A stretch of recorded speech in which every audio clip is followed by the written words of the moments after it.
Anyway, so I was home one year and I knew all about these low whistles, so I said I'd go in and I'd get one. So I tried it in the shop at Castlebar and I walked out. This is an F. I like the sound because it's big enough to get the low sound and it's small enough to not miss a note now and again.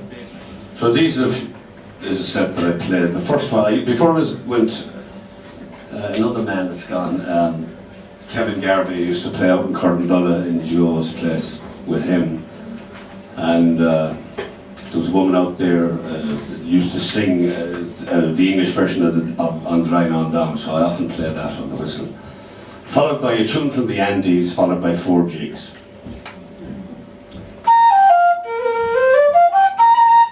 You can have a bit of a Grand Canyon there.